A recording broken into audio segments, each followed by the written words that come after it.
প্রত্যেকদিন গোস্তের সালন খেতে কি আর ভাল লাগে? আসেন ঝটপট বানাই ফেলি চাপটি কাবাব।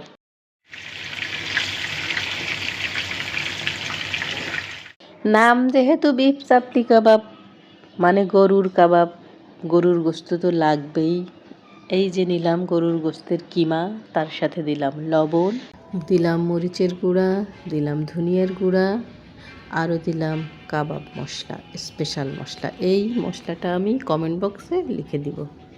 এইবার পেঁয়াজ ফাইন করে কুচি কুচি কুচি কুচি কুচি কুচি করে তার পানিটা ঝরাই নিতে হবে। পেঁয়াজ আর কিমায় কিন্তু পানি থাকা যাবে না, পেঁয়াজের পানি ভালো করে চিপে চিপে ফেলতে হবে, তা আর কিমার পানিও ভালো করে ঝরাই নিতে হবে। পানি থাকলে কি হবে কান্দি? পানি যদি থাকে তাহলে কিন্তু কাবাব ভাজার সময় কাবাব ভাঙ্গে যাবে। কাবাব না ভাঙ্গার টিপস দিতে দিতে দিয়ে দিলাম ফাইন কুচি করা সেই পেঁয়াজ, ফাইন কুচি করা টমেটো কুচি, কাঁচামরিচ কুচি, আদা রসুন বাটা, সব কিছু দিয়ে ভালো করে কষলায় কষলায় তার মধ্যে দিয়ে দিলাম টমেটো সস, দিয়ে দিলাম চিলি সস, দিলাম একটা ডিম, তারপর আবারও সেরকম কচলায় কচলায় মাখাইতে হবে।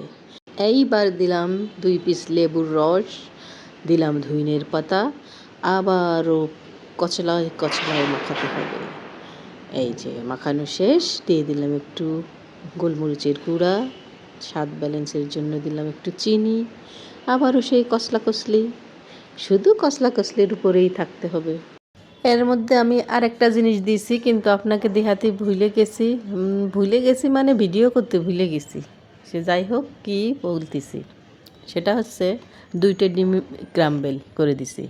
মানে হলো ওই যে আমরা পান্তা ভাতের সাথে ডিম ঝুরঝুর করে ভাজা খাই না, সেই রকম ঝুরঝুর করে ভাজা ডিম দিছে। এই চাপলি কাবাবের বৈশিষ্ট্যই হচ্ছে ওই ডিম ঝুরঝুর করে ডিম ভাজা, মানে 2টা ডিম ভালো করে ঝুরঝুর করে ভাজে এটার সাথে মিশাই দিতে হবে। হ্যাঁ, তারপরে যেহেতু এটা চাপলি কাবাব, দেখেন হাতের পিষে নিয়ে কিভাবে ঠাসাঠাসি করতেছি, এরকম ভালো করে চাইপে চাইপে বানানো হবে বড় বড় এক এক পিস করে, তার জন্য এর নাম হলো চাপলি কাবাব। তারপরে এই যে আপনাকে দেখার সুবিধার্থে আমি আবারও বানাই দেখাচ্ছি। দেখেন কাবাবের পিসগুলো অনেক বড় বড়। এই যে এরমভাবে পলিথিনের উপরে একটার পরে একটা থুয়ে 3 মাস পর্যন্ত সংরক্ষণ করতে পারবেন। 3 মাস কে 6 মাস পর্যন্ত জানলে মনে চাই ছান্নে বাইজে বেজে খাবেন। আমি কিছু রাখলাম আর এখন কিছু ভাজি। আমার ভাজাভুজি প্রায় শেষ, এবার খাওয়ার পালা। তো আপনাদের কাছে কেমন লাগলো রেসিপিটি জানাবেন, কিন্তু সামনে যেহেতু মাংসের ছাড়াছাড়ি আপনারাও বানাবেন আর বানায় আমাকে জানাবেন কেমন হলো। আজকের মতন চলে যাচ্ছি, আবার দেখা হবে অন্য কোনো রেসিপিতে। আল্লাহ হাফেজ।